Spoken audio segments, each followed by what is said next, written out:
Hey everybody, it's Aluna Michaels, Esoteric Astrologer, coming at you to talk about October 2025. Um, and thanks as usual to the guys from the Know Thyself podcast. Thank you so much, Daniel and Eduardo. Thanks for sending me all these awesome, cool people that listen to your podcast. So I don't have a ton of things to talk about. It might end up becoming longer as I go.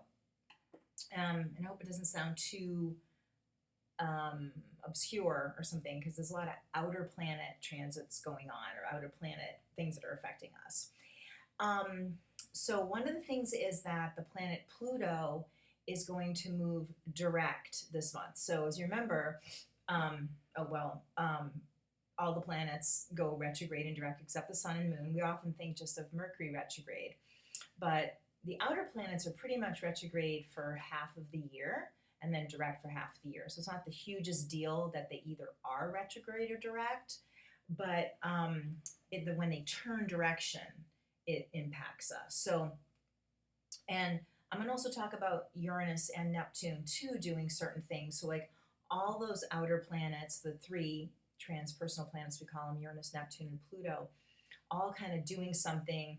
It creates, like, when you're sort of spiritually aware, or aware of your intuition and your inner workings and stuff, you feel something happening. It can be sort of vague but profound, but hard to kind of pin it down. So sometimes those outer planets can be, having a really good depth of meditation, dreams, feeling spiritually attuned, feeling like some long-standing issues are clearing up, especially with Pluto. Excuse me. Pluto can be about obsessions and compulsions. So when Pluto moves direct, it does it once a year. It can be a time when you feel relieved of certain obsessions or addictions, or kind of how you might get in your own way, like a sense of self-sabotage or something. There's going to be something that lifts where you feel like, I'm just going to be eating well, or I'm going to be, I don't know, break some other bad habit or something, or I'm going to start doing yoga every day, and you're actually doing it. So there's kind of a boost. And interestingly, before we discovered Pluto, the planet Scorpio, which now is ruled by Pluto, was ruled by Mars. So there's a co-connection between Mars and Pluto. So that Pluto can also help you with doing something, with taking action, with a goal, but usually something deeper and more meaningful than you might get with Mars. So something that's like some long-standing sort of bugaboo you've been dealing with inside yourself that you feel like, I got this, So that can be very helpful. Sorry, I'm dust or something in my nose.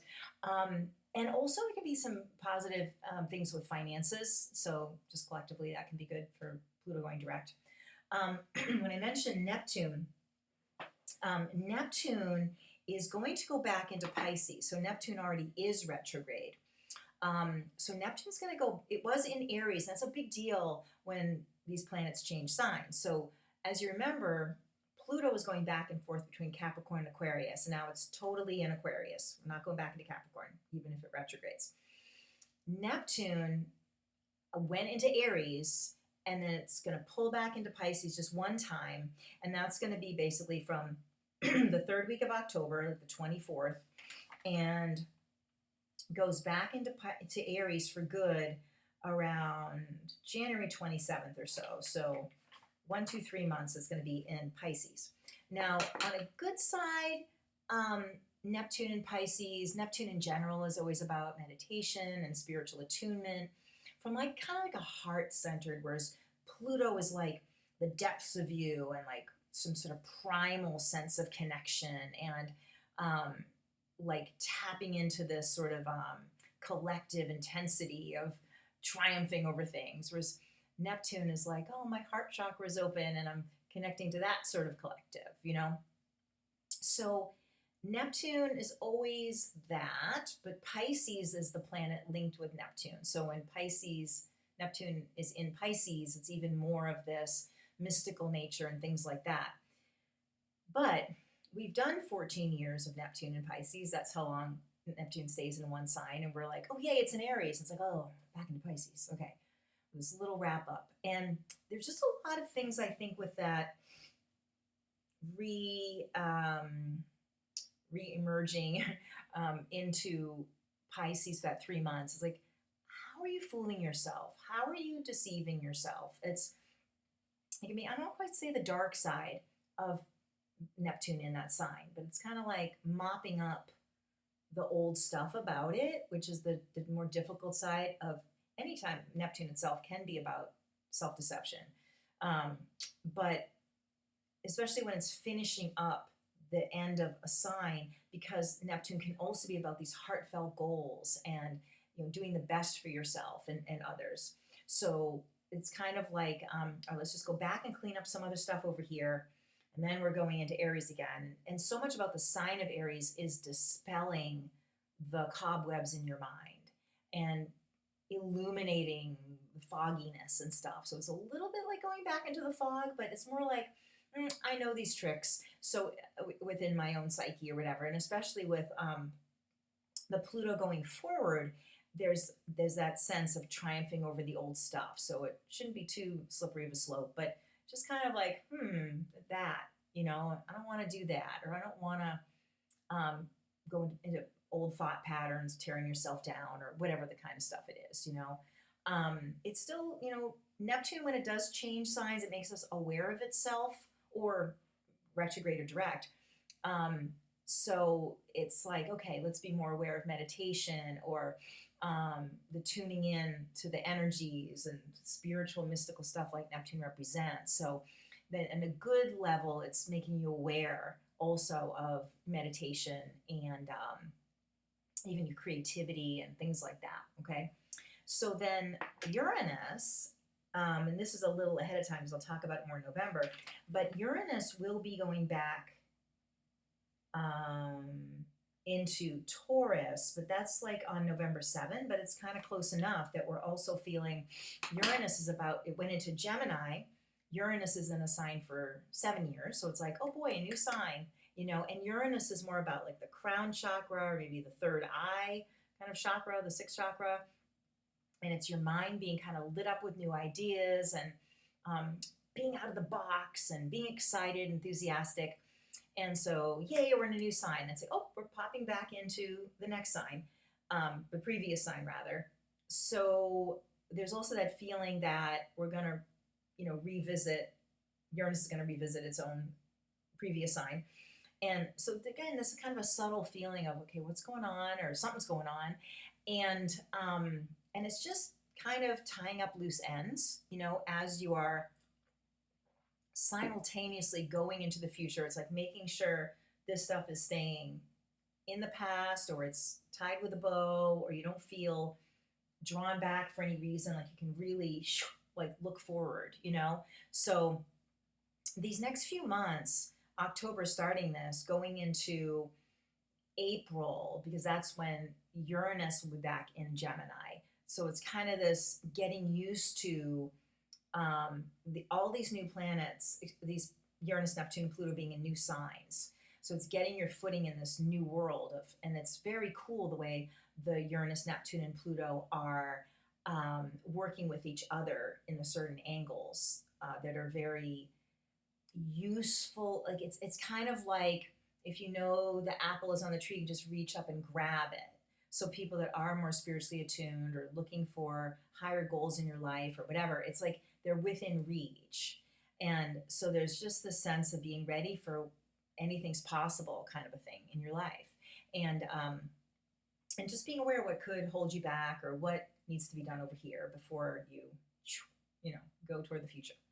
So the other thing that's really kind of awesome, kind of on that note, and these are shorter term things, Mercury and Mars are going into Scorpio. And in fact, Mars is already in there, but they're going to start running neck and neck. That's called a conjunction when they're close together. So Mercury is how you think, and Mars is the actions you take. But Mars can also be irritating. So sometimes when Mars is with Mercury, it can be sort of irritating or impatient. But it's making really good angles to both Jupiter and Saturn. So Jupiter, so they're making Mercury and Mars are in Scorpio. It's a water sign. And then those two are making a trine, a really nice flow of energy to Jupiter in Cancer, another water sign, and also Saturn in Pisces, the other end of that triangle. And so they're all trining each other, which is a good flow of energy. Both Saturn and Jupiter have to do with ethics and personal values system. And when Jupiter and Saturn are trining, Jupiter's like expansion and Saturn is contracting. So it's like a balance of not going too far either side. So it's like a checks and balances kind of a thing. And then with Mercury and Mars, it's like invigorated to try new things, to like kind of walk your talk, to feel like forces are working with you. And especially because of how Pluto moving forward at the same time, which is about long-standing goals, like I mentioned before.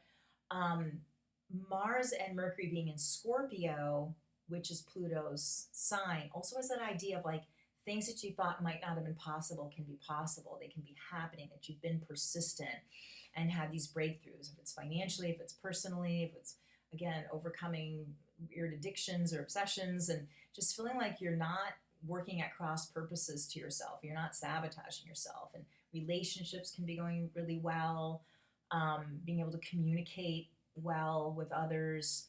And even if it's like, I mentioned that the Mars Mercury on its own can be a little bit edgy, but especially Saturn is calm and steady, and the Jupiter is very open-minded. So hopefully that whole time period, really starting in, I'd say like the middle of October, going through the end of the month, it's more about feeling kind of excited that you're able to have these conversations with people, or feel that there's a sense of camaraderie, and just not being triggered by other people, instead feeling more inspired by others. And hopefully that'll work out that way with that Saturn and Jupiter.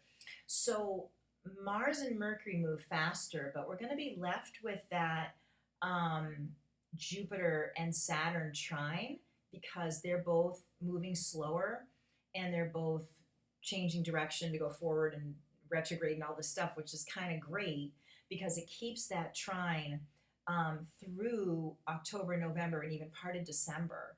So there's a lot about sticking with your goals, feeling grateful that you're in your own corner, being able to support others better.